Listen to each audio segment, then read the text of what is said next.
Alright, let's go. Number 9. The left hemisphere interpreter. Neuroscience assumes that when you explain your own behavior, you are reporting the actual reason behind your action.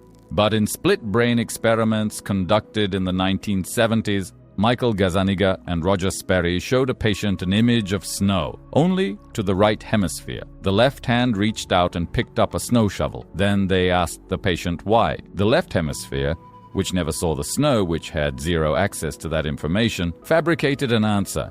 Instantly. To clean out the chicken coop, it said. A complete lie.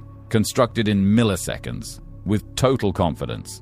It is like asking someone why they reached for their phone, and their mouth begins explaining a business meeting that never happened. Perfectly detailed, perfectly wrong, with zero awareness that it is inventing from nothing. Neuroscience has mapped a specific module in the left prefrontal cortex dedicated to this, ordering fragmented stimuli into coherent logical narratives. It exists to make your behavior legible to yourself. Researchers have tested this hundreds of times across different populations and experimental conditions. The module never fails to fabricate. And here is the part no one has solved. There is no biological mechanism that allows the individual to detect when this module is reporting truth versus constructing a perfect lie. The output is indistinguishable either way. Every reason you have ever given for anything you did, every motive, every self-narrative, every story you told yourself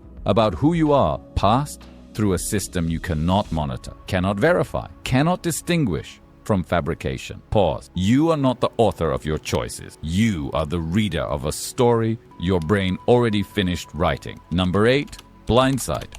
Visual perception is a conscious phenomenon. To navigate an obstacle, you must first experience seeing it. The eyes feed the mind. The mind directs the body. In 1974, Lawrence Weiss-Krantz documented a patient identified as GY, whose primary visual cortex, or area V1, had been completely destroyed. Cortically blind, total darkness by every neurological measure. Under forced choice testing, GY pointed to and dodged moving objects with over 90% accuracy. He replicated facial expressions of fear in response to images projected into his blind field. He described experiencing complete and absolute darkness throughout every test. It is like a man walking through a collapsing building in total darkness, sidestepping every beam, ducking every obstacle, making it out without a scratch, and having no knowledge that anything was there. Not suppressed knowledge, not unconscious knowledge, no knowledge at all. The current explanation involves secondary visual pathways, the superior colliculus routing spatial data directly to motor areas, bypassing cortical consciousness entirely. But this explanation creates a larger problem than the one it solves. If the brain can perform complex visual processing, spatial decision-making, and emotional response processing entirely without conscious experience, then the evolutionary function of conscious vision is unclear. The secondary pathway manages survival. Consciousness arrives after the event. Neuroscientists have not resolved what conscious visual experience is actually for, or why it exists at all. The darkness inside your mind is fully capable of guiding your steps, reading your threats, running your survival system. You are not required to be present for any of it. Number 7. Anton Babinski syndrome. The complete loss of vision is immediately known. The absence of light is absence of light. There is no mechanism by which a person can believe they see when the physiological capacity to see has been destroyed. Anton Babinski syndrome documents patients with total cortical blindness, bilateral occipital infarcts, who actively, confidently, and persistently deny being blind. One documented patient, 80 years old, walked directly into furniture, attempted to cross through closed doors, and simultaneously described in precise detail the clothing and colors of people in the room. Colors and clothing they were not wearing. He was not confused. He was not guessing. He provided confident, elaborate visual descriptions of a world he had no physiological capacity to see, and he kept walking into things. It is like a man with no hands who insists, in real time, that he is writing, describing exactly what he is writing, letter by letter, while his arms end at the wrist. The accepted mechanism involves a disconnection between destroyed visual association areas and preserved language centers. No sensory error signal reaches the language system, so the brain confabulates visual images from memory and projects them onto conscious experience as live perception. This much is accepted. What neuroscientists cannot explain: why the conscious mind accepts these fabricated images without generating doubt, even when physical collisions with walls and doors provide direct, repeated, unmistakable contradictory evidence in real time. The world you are currently seeing may be exactly the same kind of construction. Not a feed, a projection. And if the projector failed, your brain would not necessarily be the first to know. Number 6, somatoparaphrenia. The ownership of one's own limbs is not a belief. It is the irreducible foundation of bodily identity. You do not think your arm is yours. You simply know it. Patients with extensive damage to the right temporoparietal junction do not merely feel detachment from a limb. They actively insist that the arm or leg belongs to someone else, a stranger, a family member, a corpse. The conviction is total. In a case documented by Matteo Pugnaghi in 2011, a patient with thalamic hemorrhage was so certain her left hand was not hers that she composed a lyric poem to it, addressing it as an independent entity, a separate being living in her bed, uninvited.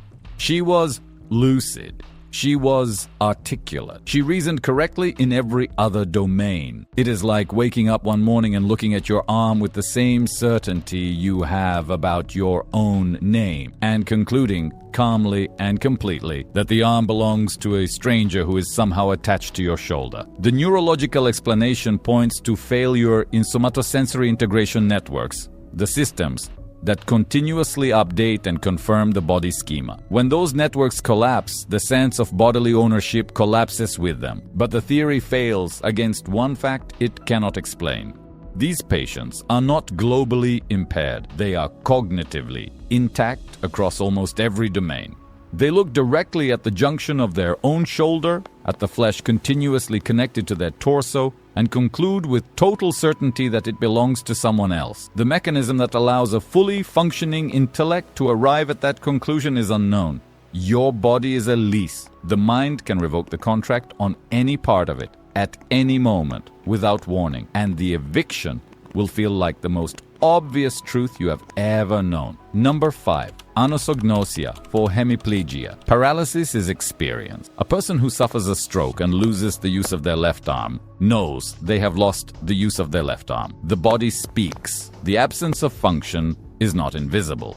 V.S. Ramachandran documented patients following right hemisphere strokes who were completely paralyzed on the left side and completely unaware of it. When challenged to clap their hands, they would raise only the right arm, bring it down against empty air, and declare with full confidence that they had clapped. No performance, no denial, no awareness of any gap between what they said and what their arm did. The paralysis was not hidden from them. It was absent from their experience entirely.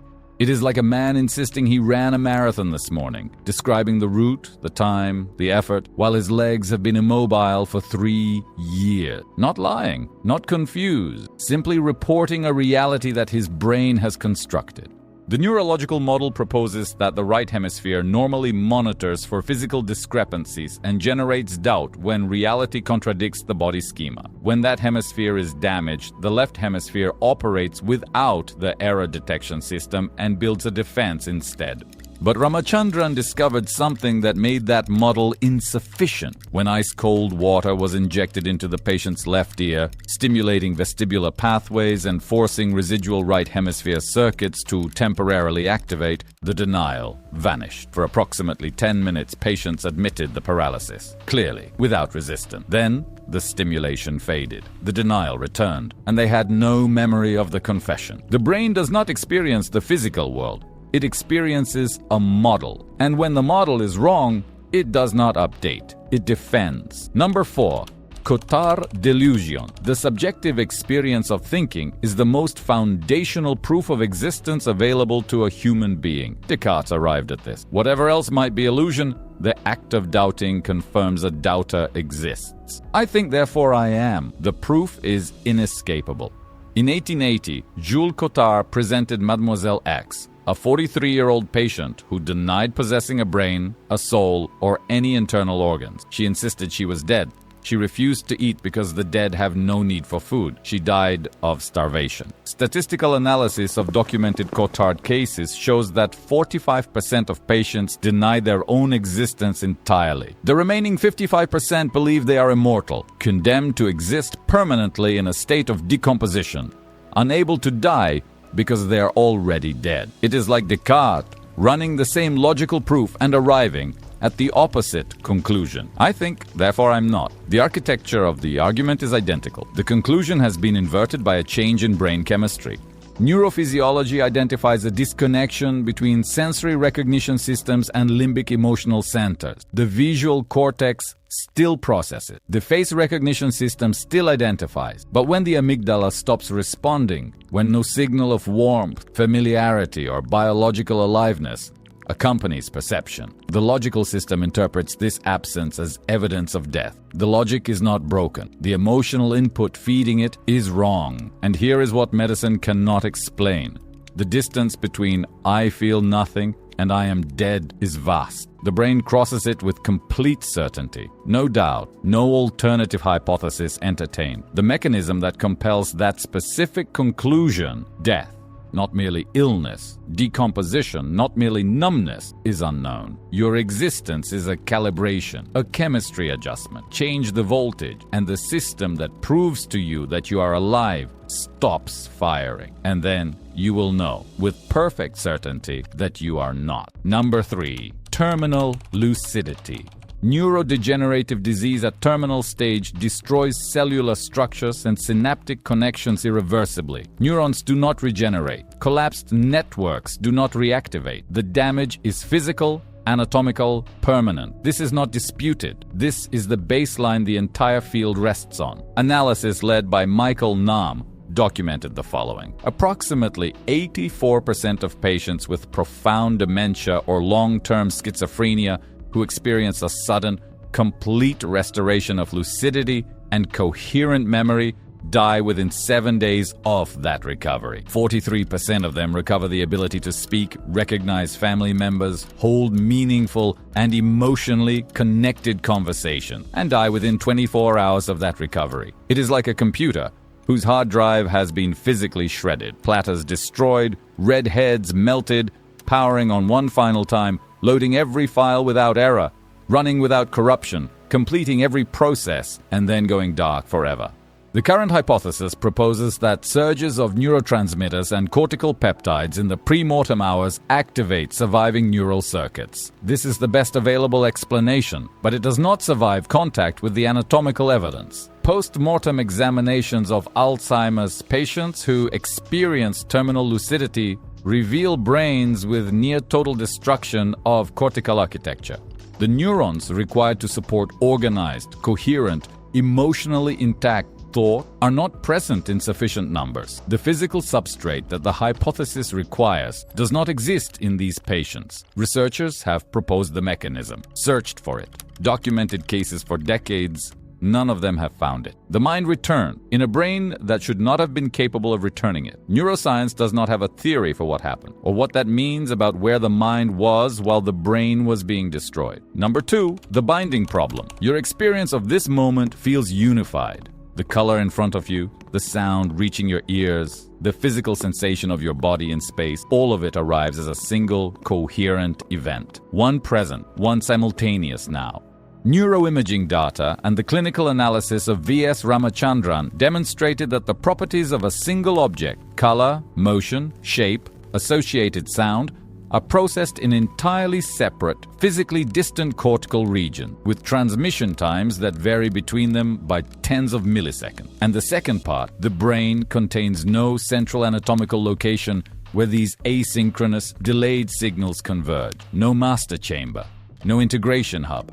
Nowhere in the brain does the unified experience you are having right now exist as a single, locatable physical event. Neuroscientists have searched for it. It is not there. It is like receiving a film in separate, delayed deliveries. Sound arriving 40 milliseconds after image. Color arriving before shape, with no editing room, no projection booth, no projectionist, and experiencing it as a seamless, perfectly synchronized film. The leading hypothesis proposes synchronized neural oscillations at 40 Hz, a coherence pattern that acts as temporal binding, coordinating dispersed signals into perceived simultaneity. But this explanation creates a paradox it cannot resolve. For this binding to work, the brain must artificially hold back the faster arriving stimuli, delay them until the slower ones catch up so that consciousness can experience them as simultaneous, which means the present moment you are experiencing is not the present moment.